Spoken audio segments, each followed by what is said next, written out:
मलर pregnant हो गई है और पैदा होने वाले पहले बच्चे को ही सारी जायदाद मिलेगी। बस अब और 8 महीने दांत भींच कर काट लो, फिर पूरी जमींदारी अपनी होगी।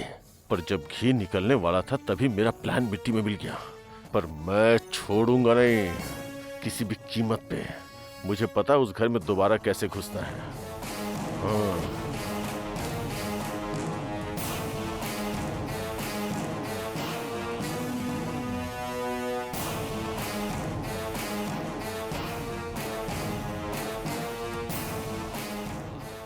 वक्त बिल्कुल सही है। कृष्णा खाना खाकर बाहर ही आने वाला होगा। अभी नाटक शुरू करना सही रहेगा।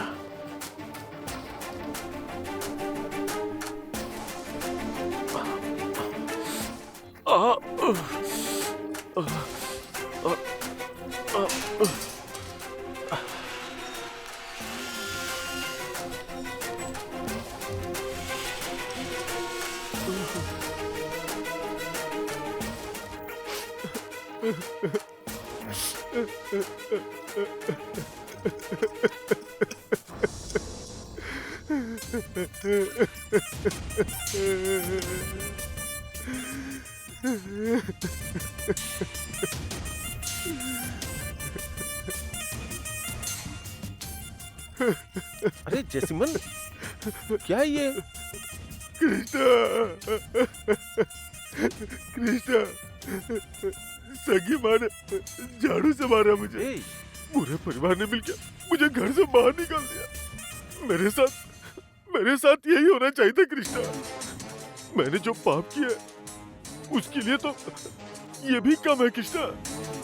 मैंने अपने सगे भाई को मारने की कोशिश की और तो और मैंने एक मासूम लड़की को धोखा देना चाहा था। ये सब मेरे पापों का फल है। मुझे जीने का हक नहीं है। इससे अच्छा है कि तुम मुझे मार डालो। मुझे अपने हाथों से मार डालो कृष्णा, मार डालो मुझे। क्या कर रहे हो? छोड़ो मेरा हाथ। तू मुझे नहीं मारेगा क्योंकि तू बहुत नेक है। जिस कोख से तूने जन्म लिया है ना, उसी कोख से मैं भी जन्मा हूँ। मुझे खुद पे बहुत शर्म आती है कृष्णा।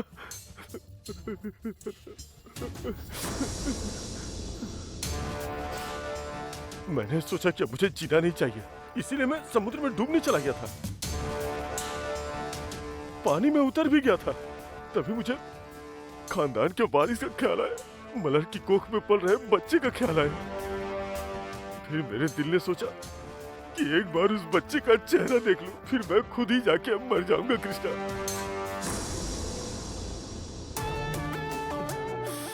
इसीलिए मैं वापस आया हूँ।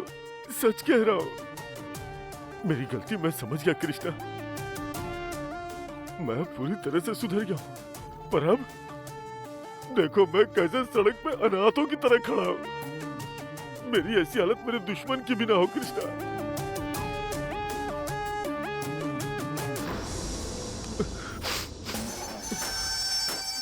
तुझे पता ना मैं भूख बर्दाश्त नहीं कर पाता। सुबह से मैंने कुछ नहीं खाया कृष्णा। बहुत बहुत भूख लगी हुई है। जमींदारों का खानदान है, फिर किसी के आगे हाथ कैसे फैलाऊं। मैं यहीं खड़ा हूँ, तू अंदर जाके एक थाली खाना लेके आ। मैं यहीं कोने में बैठकर खा लूंगा, फिर यहाँ से चला जाऊंगा। सच में बहुत भूख लगी है कृष्णा। मैं ही रुकता हूँ, तू जाके लेके आना एक थाली खाना। मैं चुपचाप खा के चला जाऊंगा। जैस्मिन, चल अंदर चल। अंदर चल के खाना खा ले। नहीं कृष्णा, घर एक मंदिर की तरह है। इसके अंदर कदम रखने की मेरी औकात नहीं है। मैं अंदर नहीं जाऊंगा कृष्णा। तू बस जाके खाना लेके आ जा। बोल रहा हूँ ना अंदर चल। नहीं कृष्णा, मुझे अब कुछ नहीं चाहिए। मुझे एक फूटी कौड़ी नहीं चाहिए। धन दौलत सुख सुविधा सब कुछ तेरी है। मुझे बस तुम सबका प्यार चाहिए। सुन रहा है कि नहीं? चल अंदर चल। नहीं कृष्णा, मैं अंदर नहीं जाऊंगा। बोल रहा हूँ ना अंदर चल। नहीं जा सकता। तू अंदर चल। चल कृष्णा, मेरी चल बात अंदर। चल आजा। अरे तू डर मत, आजा। अरे कुछ नहीं कहेगी माँ, आजा तू। मैं बात करता हूँ ना। माँ। हाँ कृष्णा, तू बैठना। अरे तू बैठ ना, मैं बोल रहा हूँ ना। इससे अंदर किसने आने दिया? माँ, इसे मैं अंदर लेके आया हूँ। कह रहा था कि इसे भूख लगी है, इसे कुछ खाना दो ना ये माँ। क्या है कृष्णा? मैंने पहले ही कहा ना, ये हमारे परिवार का हिस्सा नहीं है और तुम इसे अंदर खाना खिलाने के लिए ले आए। क्या हो गया है तुम्हें? हाँ, अरे माँ, कहाँ जाएगा वो?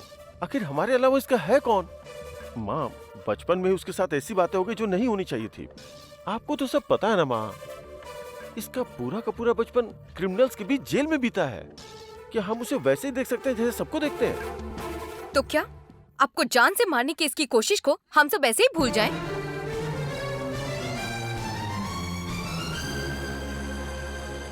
सौम्या, उसमें मेरी भी तो गलती थी ना। क्या मैं गन लेके उसकी कनपट्टी पे खड़ा नहीं हुआ था क्या?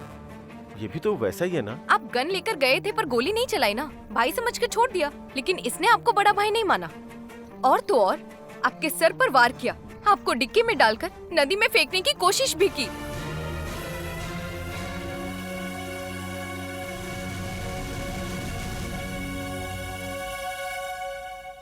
अगर उस दिन इसने आपको नदी में फेंक दिया होता तो क्या होता? इस बारे में सोचकर ही मेरी रूह कांप जाती है। क्या मुझे इसे बर्दाश्त करना चाहिए?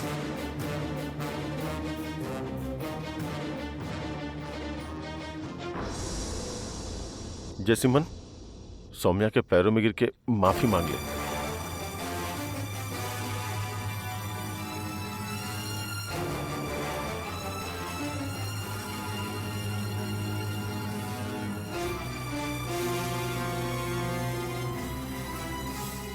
ए जैसिमन, भाभी माँ जैसी होती है, उसके पैर छू के माफी मांग ले।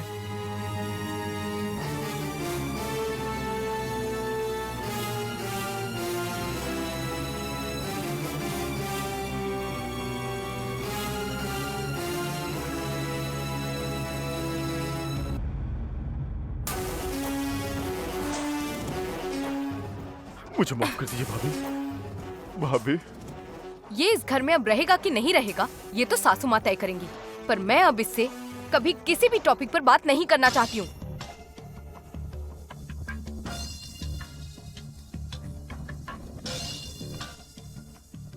माँ, अब आप ही बताइए ना, जैसिमन हमारे साथ घर में रह सकता है ना?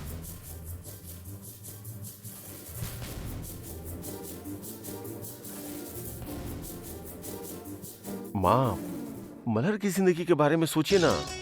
मलहर की कोख में पल रहे बच्चे के बारे में सोचिए। क्या वो बच्चा बिना पिता के बड़ा होगा क्या? क्या परिवार की छोटी मोटी बातों को हम बड़ा बना करके रहेंगे? आप बड़े होकर ऐसा करेंगे तो कैसे चलेगा माँ? ए, तुम्हें जान से मारने की कोशिश क्या तुम्हें छोटी बात लगती है? माँ, वो बात गलत थी, पर उसकी वजह से क्या मेरा भाई यहाँ नहीं रहेगा? अगले जन्म में हम फिर साथ पैदा होंगे। मुझे उस पर कोई गुस्सा नहीं है माँ। माँ ही वो इकलौती जान होती है जो बड़े से बड़े पाप को माफ कर सकती है। अगर आप नहीं माफ करेंगे तो कैसे होगा? प्लीज माँ, उसे माफ कर दीजिए माँ।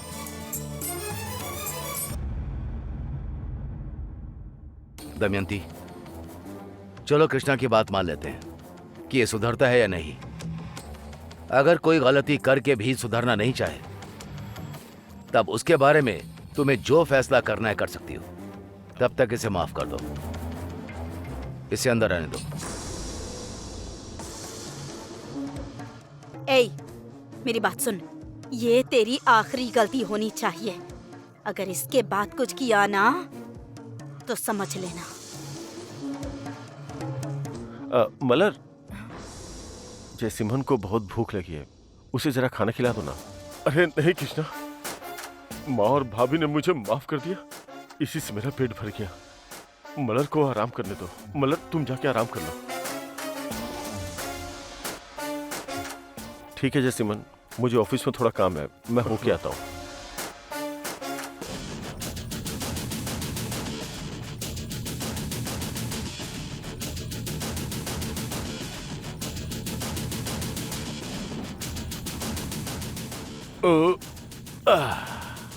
बिरयानी खाने से ही पेट भर गया और अब इसके ऊपर सांबर चावल भी मिलेगा। कृष्णा ने तो इसे पॉइंट बनाकर अपनी पत्नी के पैरों पे गिरवा दिया। याद रखूंगा। हाँ।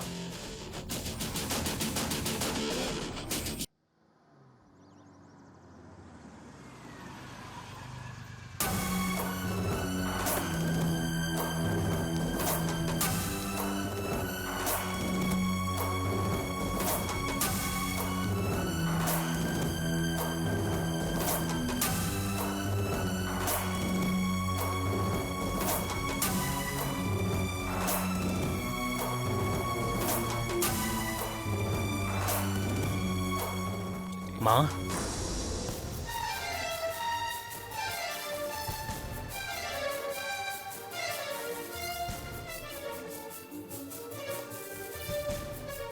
आओ शिवा।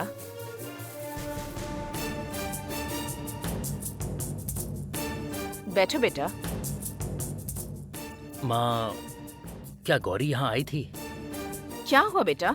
तुम सब तो साथ में ही एयरपोर्ट से आए थे ना, और एक साथ घर भी गए थे। अब गौरी को ढूंढते हुए यहाँ क्यों आए हो? वो माँ, गौरी और मेरे बीच एक छोटी सी बहस हो गई। उससे वो नाराज होकर घर छोड़कर चली गई। मैं सुबह से उसे ढूंढ रहा हूँ, कहीं मिल ही नहीं रही है। ओह, तुम्हारी क्या बहस हो गई उससे? वो तो तुम्हारी हर बात को पत्थर की लकीर मानती है ना, तो तुमसे बहस कैसे कर सकती है वो?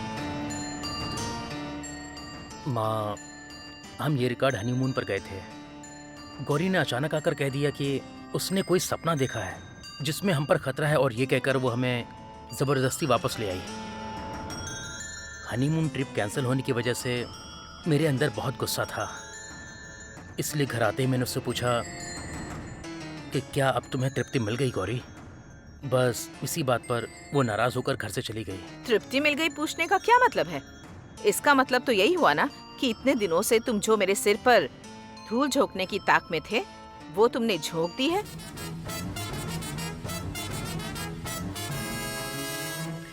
माँ जी, मैं कह रहा हूँ ना कि वो बात मेरे मुंह से गलती से निकल गई। आप भी गुस्सा करेंगे तो कैसे चलेगा? मुंह से बात निकलने से पहले सोचना चाहिए कि किससे बात कर रहे हो शिवा। गौरी कौन है? क्या वो तुम्हारे अलावा दुनिया में किसी और को जानती भी है शिवा? क्या उसने कभी तुम्हारे सिवा किसी और से प्यार किया है?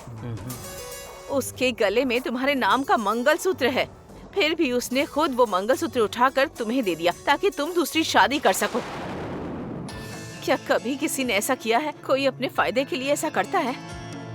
यहाँ तक कि कहानियों में भी ऐसी देवी जैसी लड़कियां नहीं मिलती, और तुमने ऐसी देवी जैसी लड़की के साथ में ऐसा किया। तुम्हारी हिम्मत कैसे हुई शिवा? अरे माँ, मैं कह रहा हूँ ना कि मुझसे गलती हो गई। गौरी मिलेगी तो मैं इन सब के लिए माफी मांग लूंगा। प्लीज माँ, मुझे बता दीजिए कि गौरी कहाँ है। अब मैं और बर्दाश्त नहीं कर पा रहा हूँ।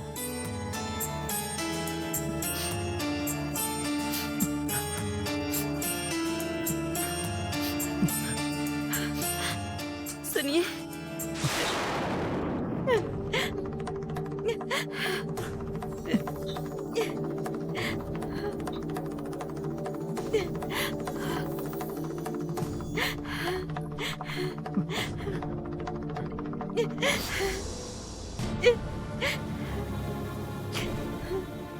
तुमने इसे इतना घटिया शब्द बोल दिया कि इसने तुम्हारा हनीमून खराब कर दिया। क्या तुम्हें पता भी है कि ये कितनी मुश्किलें झेल कर वहाँ एयरपोर्ट तक पहुँची थी शिवा?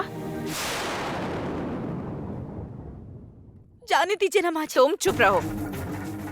उस अजय ने इसे फोन करके धमकी दी थी कि या तो खुद जाकर अभिरामी को शिवा और अपनी शादी का सच बता दो, वरना वो शिवा को गोली मारकर उसे खत्म कर देगा।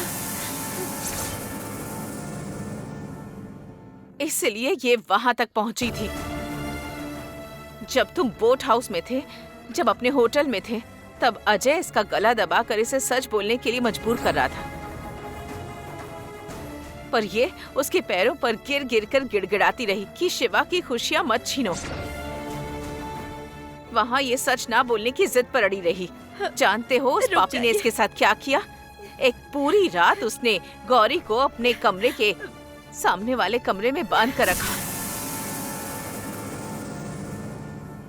गन दिखाकर इसे धमकाया कि अगर सच नहीं बोला तो शिवा को मार देगा।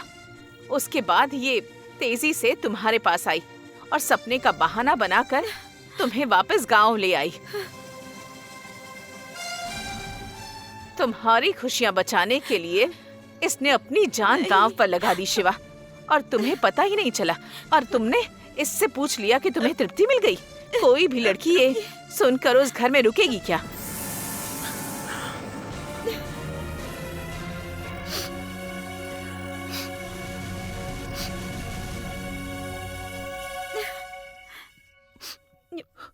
माँ, मैं ध्यान रखूंगा कि ऐसा कभी ना हो। अब मैं गौरी को अपने घर ले जा सकता हूँ ना? तुम्हें इसे ले जाने की जरूरत नहीं है। इससे अब तुम्हारे साथ रहकर और जुल्म नहीं सहने हैं। अब ये यहीं रहेगी मेरी 2 बेटियों के साथ। ये तीसरी बेटी बनकर रहेगी और मैं ही इसे पालूंगी। माँ, मैं कह रहा हूं ना कि अब ऐसा नहीं होगा। प्लीज इसे भेज दीजिए। गौरी, प्लीज गौरी, चलो ना। आ जाओ गौरी, घर चलते हैं। नहीं जी, मैं यहीं पर रहूंगी। गौरी, मैंने कहा ना कि मैंने अपनी गलती मान ली है। तुम इसे क्यों बुला रहे हो? तुम तो नए शादीशुदा जोड़े हो ना। अपनी पत्नी के साथ जाकर खुश रहो ना। इसके लिए इस लड़की की गवाही चाहिए जिसके गले में तुमने मंगलसूत्र बांधा। ये यहीं रहेगी। अब तुम चुपचाप जाओ अपने घर। गौरी, चलो ना, मेरे साथ घर चलो। नहीं जी, मैं यहीं पर ठीक हूँ, मैं नहीं आऊंगी। कह रही है ना कि नहीं आना है, तो तुम अब जाओ। ये मेरे घर में तुम्हारे घर से ज्यादा चैन से रहेगी। चलो जाओ।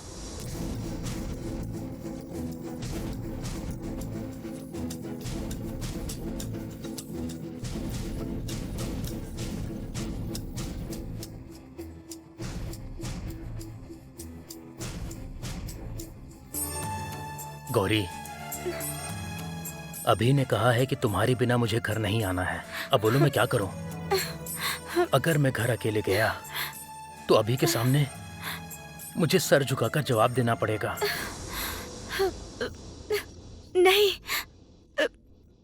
रुकिए, मैं अभी आती हूँ। चलिए हम साथ चलते हैं। ए गौरी, क्या तुम फिर से वहाँ अपमानित होने जा रही हो? मेरे साथ जो हुआ हुआ हो गया, लेकिन ये अपना सिर किसी के सामने झुकाए, ये मैं नहीं देख सकती। मुझसे नहीं हो पाएगा माँ जी, क्योंकि यही हमारे वंश का गौरव है और हमारी प्रतिष्ठा है। ये किसी के भी सामने सिर कभी नहीं झुकाएंगे। देखा ना शिवा, समझ में आ रहा है कि तुमने किससे चोट पहुंचाई है। तुम्हारी जिंदगी में दो भगवान हैं।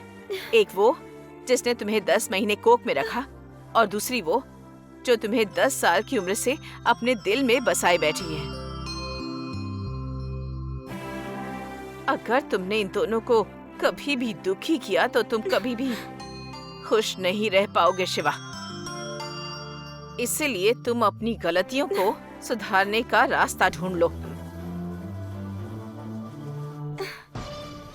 ठीक है माँ, मैं चलता हूँ।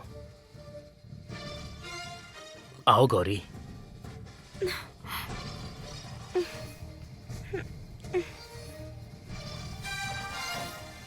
ठीक है, चलिए चलते हैं। हम चलते हैं माँ जी। आप भी अगर वहाँ आएंगी तो हम सब साथ में रह सकेंगे। गौरी की सुरक्षा के लिए ही सही, हमें वहाँ आना ही होगा। तुम चलो, हम पीछे पीछे आते हैं।